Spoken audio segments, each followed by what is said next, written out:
LGBTQ 1 Minute News, let's queer up sports.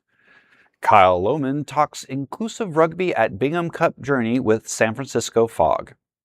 A profile published by Schwulissimo highlights San Francisco's Fog player Kyle Loughman as international inclusive rugby clubs prepare for the 2026 Bingham Cup in Brisbane, Australia. Loughman, who grew up playing rugby in Ireland, quit the sport before turning 20 due to homophobia and exclusion from former teammates.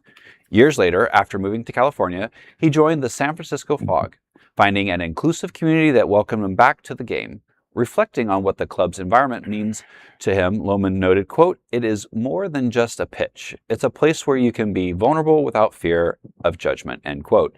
The report details how participating in the International Gay Rugby not only reconnected Loughman to his family's deep rugby roots, but also offered him a platform to compete globally while advocating for LGBTQ plus inclusion in athletics. I mean, this is great. Unfortunately, there's a lot of people who are in professional sports in general, and they, didn't feel comfortable to come out. We're always bullied. I mean, we see it time and time again. We are starting to see a trend where that is stopping, which is great. So having LGBT sports and LGBT sport clubs is definitely a place for a lot of people who love sports and love to be part of a team can go play.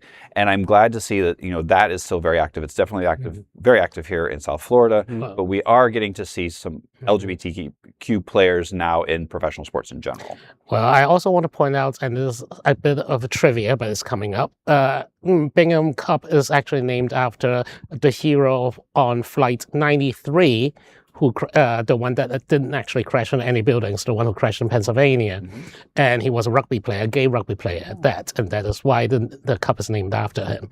Yeah, and with, that day coming up, and I know a lot of people these days joke about it, but we all are old enough at this table to be alive and conscious and aware of what is happening that day. Yep, absolutely.